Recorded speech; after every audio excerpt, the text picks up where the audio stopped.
First off, before we actually get into the video, I want to apologize for the drop in quality that the Speedpaint video itself will continue to keep exhibiting. I wasn't planning to export the Speedpaint, and so I didn't take into consideration the settings on the canvas before starting the actual painting.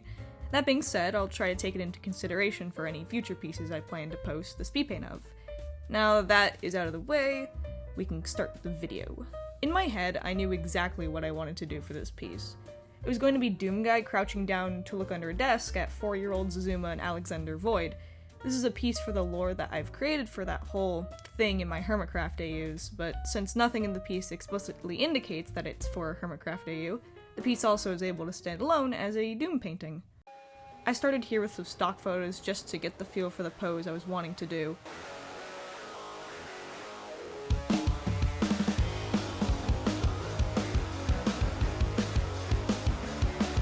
Doomguy is crouching down, tilting his head to look under a desk. His left arm isn't in frame and is probably on top of the desk itself.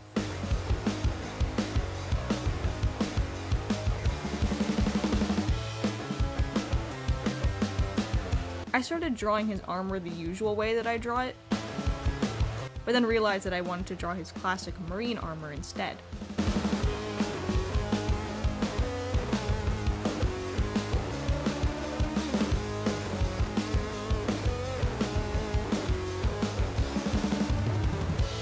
I also wasn't originally intending for this to be a lineless piece, but I decided to make it one after I finished the clean sketch. How I do lineless art is I take a color, typically the character's skin color, and I block out the outline of the character. Then, using clipping masks, I fill in the color block with more color blocks, this time of the rest of the base colors for the character. Using a multiply layer, I created a sort of detail layer to show where the lines would be.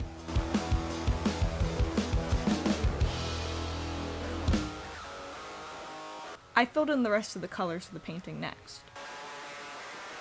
Then I started to do the rough shading / lighting using multiply and overlay layers to see where the light source will be and to know how to render the color blocks. The light source is the fire behind him, so he is backlit and the shadows will be on his front. Now I begin the rendering process. It's a lot of painting and slight color adjustment and going over the same areas multiple times, but it's worth it. It takes a long time, but it can make a piece look really good. I start with the obvious shading, and then continually blend to make bits darker and other bits lighter, leaving the darkest shading and brightest lighting typically for last. I use that multiply detail layer as sort of a guide to know where the shading and rendering details should be, and then once I mark them on the color layer itself, I hide that multiply detail layer.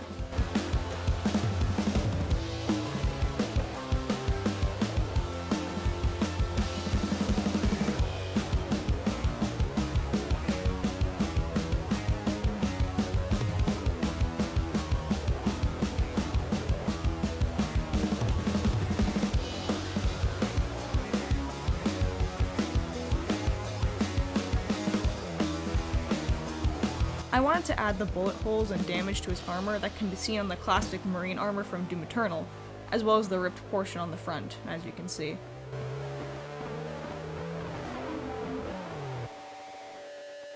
Once again, it's a lot of painting over the same parts to get it to look just how I want it.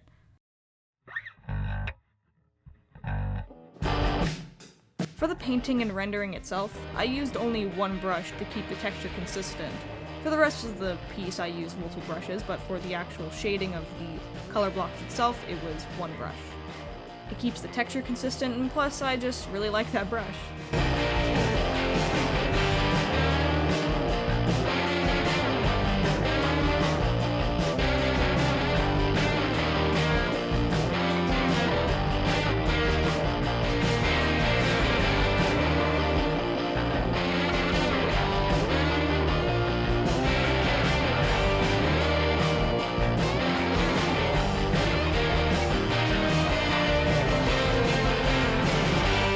As well as using darker shades of the base color, I add in some grays and other tones to make it seem more realistic. I don't really know how to phrase it, but it just makes a rendering look better. His outfit is made of different materials, which I try to show the difference of in my rendering. The armor plates feel different from the ripped portion, and the pants, and those would feel different from the belt pouches, etc., etc.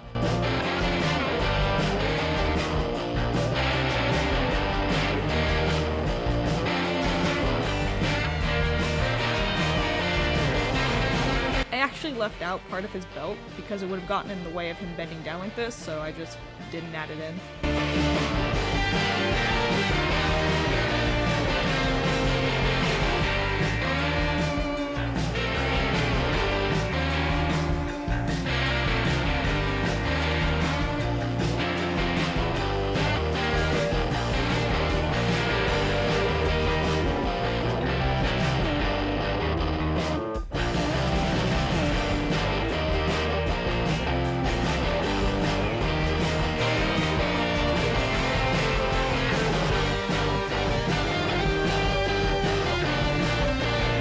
I started doing the helmet next.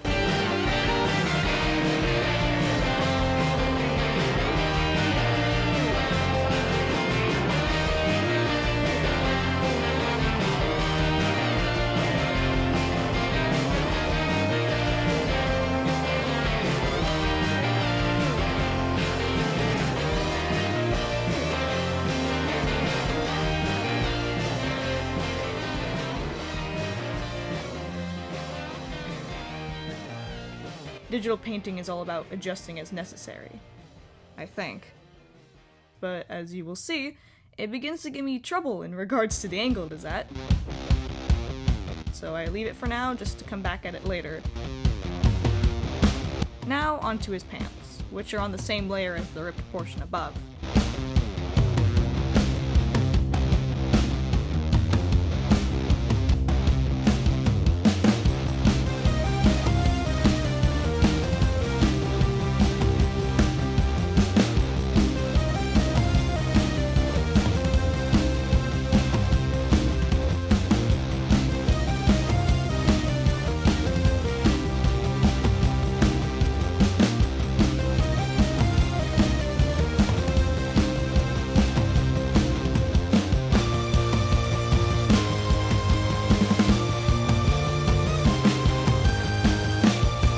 Turning the rendered layers off and on, as well as the lighting, so I could see the progress and the difference. And that shows by the flashing layers.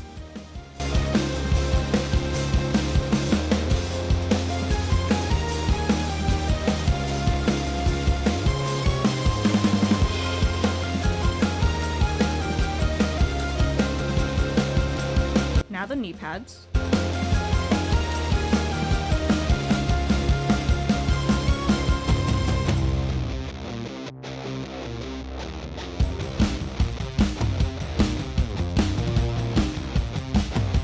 The knee pad on his right knee ends up looking better than the knee pad on his left knee, which is on the ground.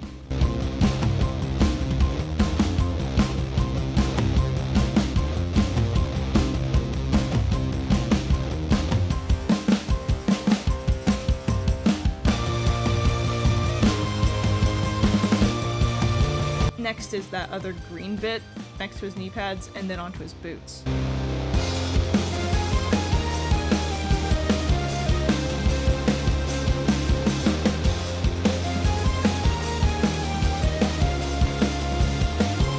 I wanted the detail to come through the rendering, and I think that it did.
Next is his skin, which I thought was going to be the death of the painting because it wasn't looking good at first, but then it ended up looking really nice. I don't know how to draw muscles really, so I just kind of make it up and do what looks good.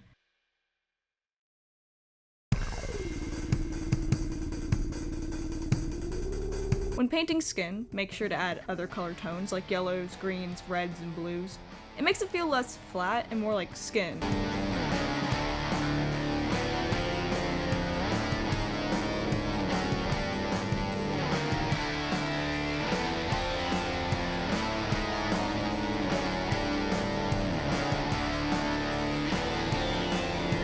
As you can see, I kept adding darker and darker tones.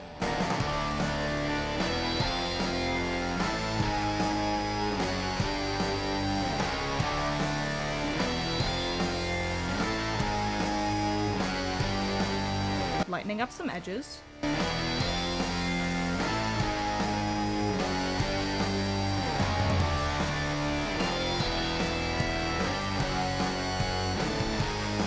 Now back to his helmet. Whatever issues I was having before with it seemed to have been resolved, and so I just continue on with the rendering. I added some damage marks to it.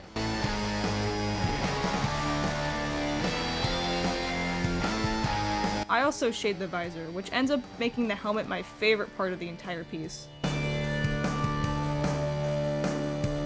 I opted for a purple visor rather than his actual green-bluish visor because I've been drawing his helmet with a purple visor ever since I started drawing Doom armor.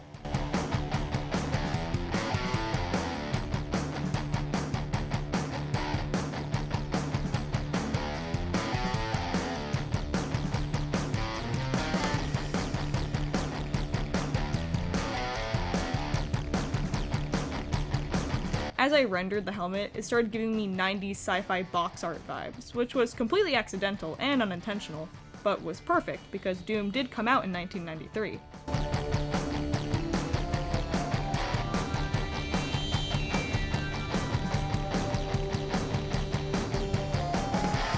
Now I start adding some blood on him. This scene takes place after he killed the rogue watchers that were attacking the capital N city, which is why he's covered in dark purple blood. I roughly place the blood and then hide the layer to come back to later. Now that the base rendering is finished, I moved on to the effect layers.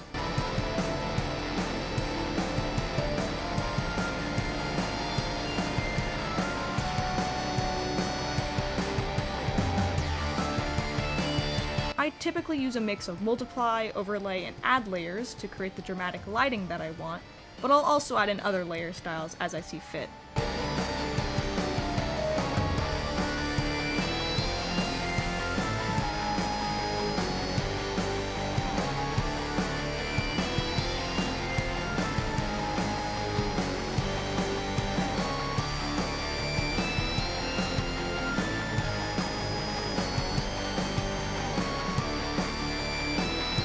Here, I realized that the difference between the shades of green on his outfit wasn't readable enough with the effect layers on, so I went back to the render layers to add some darker shades.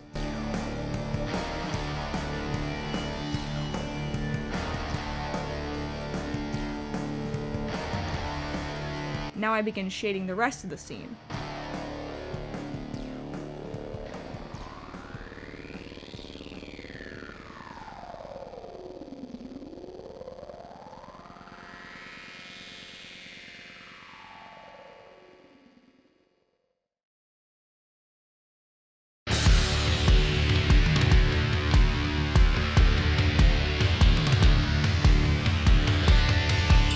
I shape the fire as well and paint out the dark purple sky of the end.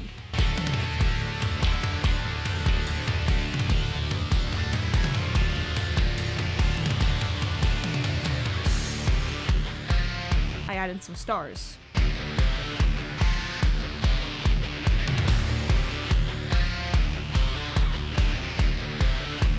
I began to make the ground look like dirt, but then I remembered that this scene would probably take place on a floor, so I ended up adding a wood texture, which I also added to the desk.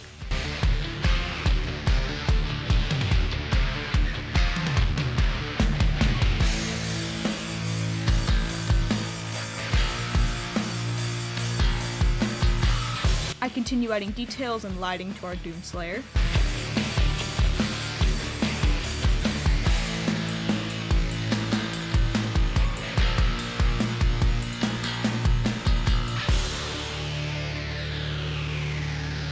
I utilize add and overlay layers with Procreate's Glow Pen to make the helmet look amazing.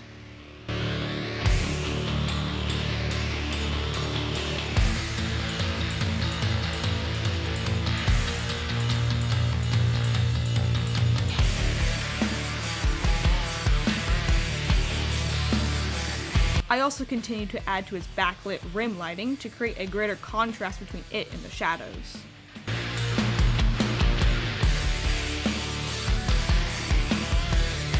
Now I go back to shape the blood marks. I don't really know how to draw blood stuff like this, so I just winged it. I used spray can splatter brushes in conjunction with smudging tools and other brushes to try and get the look I was going for.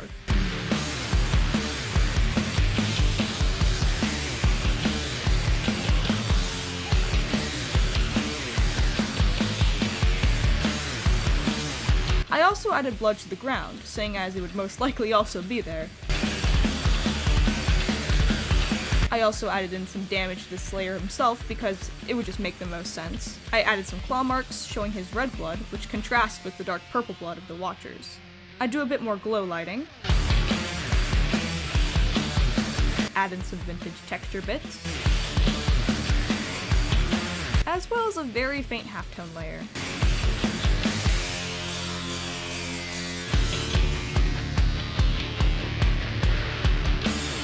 And then I sign the piece. This is where Procreate's Speedpaint video ends, but what it doesn't show because it just goes so fast and is low quality is that I export the picture once I finish everything else, and I import it back into the same canvas on top of everything, so it's the top layer. I do little adjustments using chromatic aberration, a faint gradient map, and noise, and once that is done, I export the piece. Here is the finished product. I'm really happy with how it turned out. I honestly impressed myself. I never could have conceived of doing something like this back in 2020. Procreate shows the statistics of pieces, which I find pretty cool. For this particular piece, I made 26,197 strokes. It apparently took 7 hours and 20 minutes over the course of about 3-ish days. I took breaks to do other things and work on other art. Procreate says I started it on August 10th, 2022 at 5:49 p.m. and last modified it on August 12th, 2022 at 10:43 a.m., which is when I finished it. I used 81 layers with 310 layers still available, 21 clipping layers and 4 layer groups. The dimensions of the piece are 1,475 pixels wide and 1,151 pixels tall, a random size, as I typically start with a square canvas and then just crop it down to a random arbitrary size as I see fit. I really hope you enjoyed watching. I want to give a big thanks to my patrons. $21 patrons, Mayor Diaz, Luna Maria Luz, and Max Hendricks. To my $3 patron, Here Comes the Rat. And to my $20 patrons, Ava Wizkid, Chris Lopez, and Gerhulk. I want to give a very special thanks to my two $50 patrons, Ventus and Witching Dreamins. Y'all rock to infinity and back, seriously. If you'd like to become a patron, you can do so at patreon.com/DoctorSiren, or by clicking the link in the description below. Patrons get perks like sneak peeks, early videos, and the higher tiers get monthly art. Thank you once again to my patrons, you guys help me continue making the things that I love. I have also activated channel memberships on my channel. For $2 a month, you can become a channel member and get to see videos early. It's basically just like my Patreon, but with less perks. In the description below, you can check out my other links, like my Redbubble and my Instagram. Follow me on Twitch at twitch.tv/DoctorSiren. You can also find my commission info down below at drsiren.card.co. Please subscribe and leave a like and a comment. Did you enjoy the commentary and explanations of how I did this piece? Would you like to see more speed paints in the future? Let me know down below. Thank you once again for watching, and if you are still here, you are amazing for sticking to the end. This is Dr. Siren, signing off.